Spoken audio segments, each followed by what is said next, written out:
Good morning to all of you and welcome to today's lecture of Mechanical Seal in Chemical Reactors.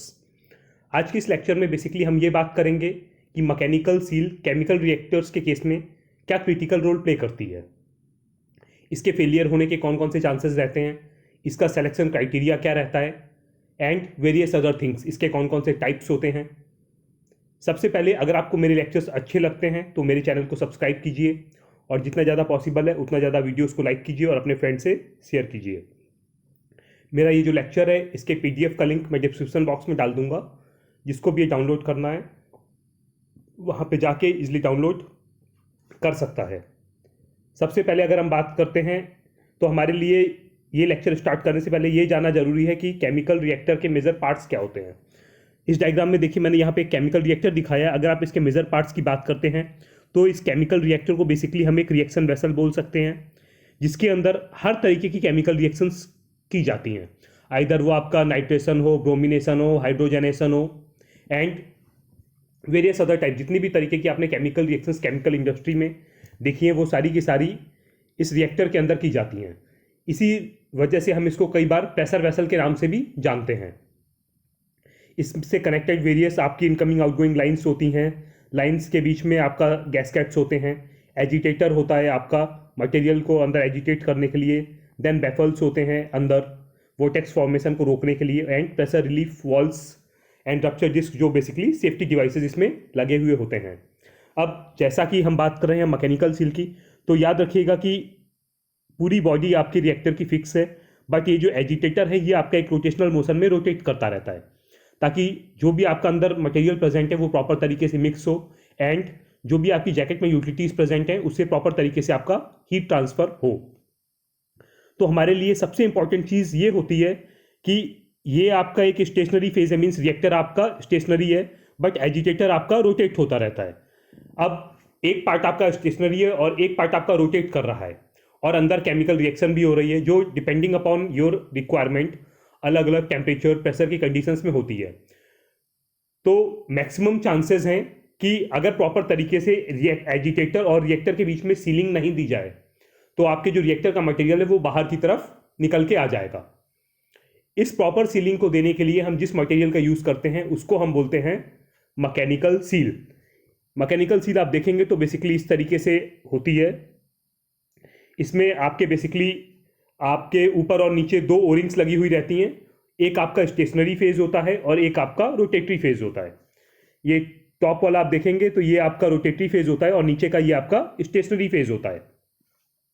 और इसमें stationary phase और rotatory phase जो है वो दोनों एक दूसरे से बिल्कुल, दोनों के फेसेस बिल्कुल चिपक के चलते हैं जो आपका सीलिंग प्रोवाइड करते हैं। और आपका जो टॉप और जो बॉटम वाला पोर्शन रहता है यहाँ पे आपकी सीलिंग के लिए ओरिंग्स भी लगी होती हैं। अब हम बात करते हैं आपका मेन फंक्शन क्या होता है मैकेनिकल सील का। जैसा कि मैंने आपको लास्ट स्लाइड में भी बताया कि मैकेनिकल सील का सबसे इंपॉर्टेंट फंक्शन होता है कि रिएक्टर के अंदर मेरे जो भी मटेरियल प्रेजेंट हैं वो उसका बाहर की तरफ स्पिलेज रोकता है, बिकॉज अंदर मैं हैजार्डियस केमिकल्स यूज करता हूँ। उनका स्पिलेज जो है वो एक मेजर एक्सीडेंट या फिर इंसिडेंट करवा सकता है। तो यहाँ पे आप देख सकते हैं कि साफ्ट और एजिटेटर,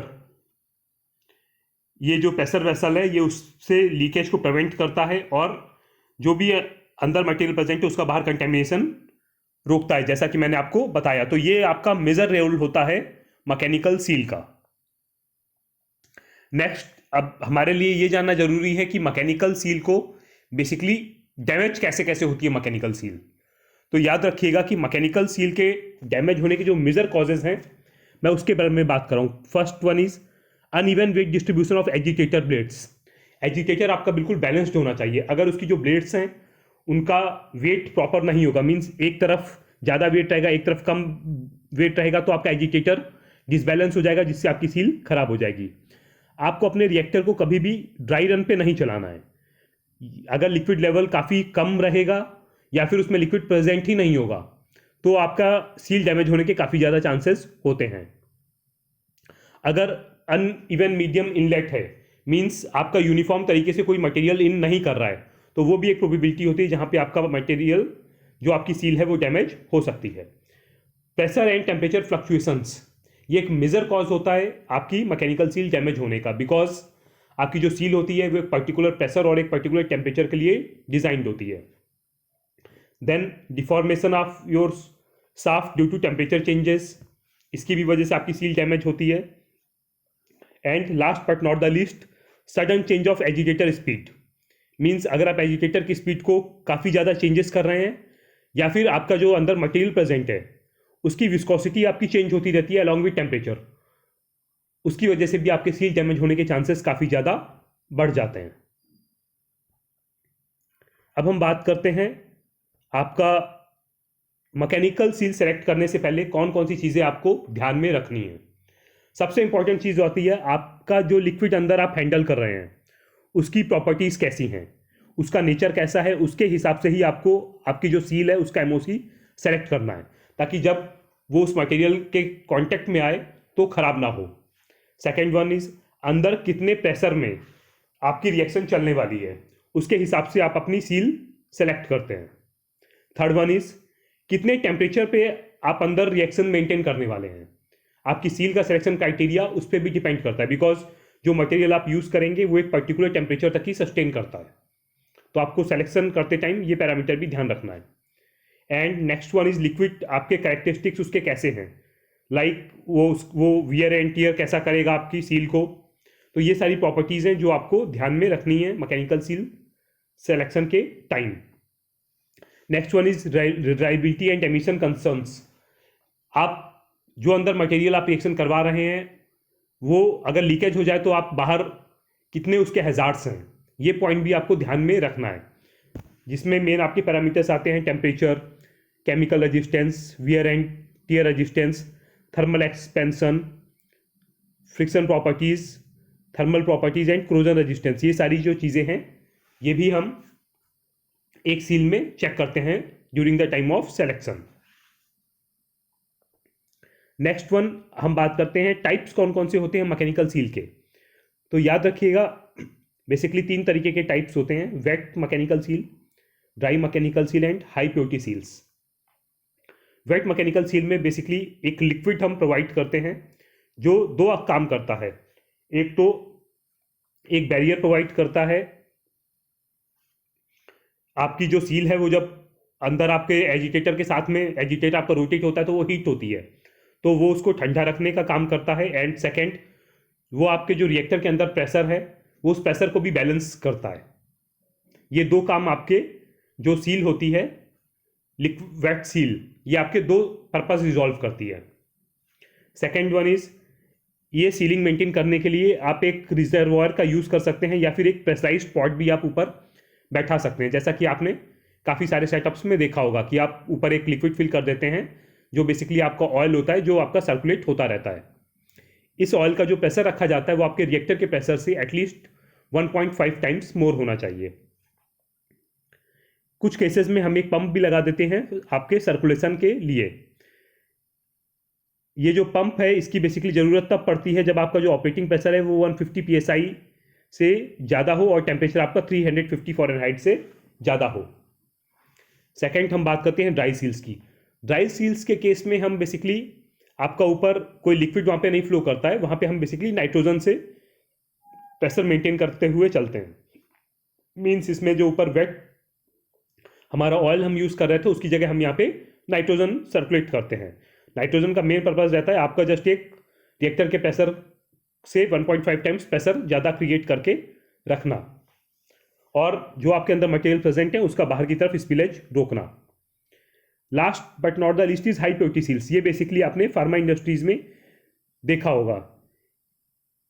इसका बेसिकली मेन ये रोल रहता है कि आपको हाई प्योरिटी सील्स के केस में आपको सुपीरियर टाइप के एमओसी सेलेक्ट किए जाते हैं ताकि किसी भी तरीके से आपका जब सील डैमेज हो तो उसके पार्टिकल्स आपके बैच में नहीं जाने चाहिए, अदरवाइज आपका पूरा का पूरा बैच जो है वो आपका डैमेज हो सकता है। तो हाई प्योरिटी सील्स आपकी काफ़ी कॉस्टली रहती हैं, बट बेसिकली ये आपकी फार्मा इंडस्ट्रीज में ही यूज़ की जाती हैं। ये बेसिकली हाई एलॉय मटेरियल से बनी हुई होती हैं। नेक्स्ट हम बात करते हैं double mechanical seal. Mechanical seals basically आप देखेंगे तो 2 तरीके से रहती हैं, सिंगल और डबल। सिंगल मैकेनिकल सील और डबल मैकेनिकल सील का जो बेसिक सिलेक्शन क्राइटेरिया रहता है वो डिपेंड करता है कि आप किस तरीके का मटेरियल हैंडल कर रहे हैं और उसके हैजार्ड्स कैसे हैं। डबल मैकेनिकल सील्स को हम वहाँ पे प्रेफर करते हैं जहाँ पे किसी भी कंडीशन में हमारा जो रिएक्टर के अंदर मटेरियल प्रेजेंट है उसका बाहर हम स्पिलेज अगर हो जाए तो वो हमें किसी भी कंडीशन में अलाउड है ही नहीं। मीन्स उसके हैजार्ड्स इतने ज़्यादा हैं कि अगर वो मटेरियल बाहर स्पिलेज हो गया तो आइदर वो कोई इंसिडेंट या फिर कोई बड़ा एक्सीडेंट करवा सकता है। In that case as a safety precaution हम डबल मैकेनिकल सील यूज करते हैं। डबल मैकेनिकल सील्स में आपका जैसे एक सिंगल मैकेनिकल सील हुई, इस केस में आपकी एक के ऊपर एक सील मीन्स आपकी 2 सील्स लगी हुई रहती हैं। ये आपका डबल मैकेनिकल सील का फंक्शन होता है।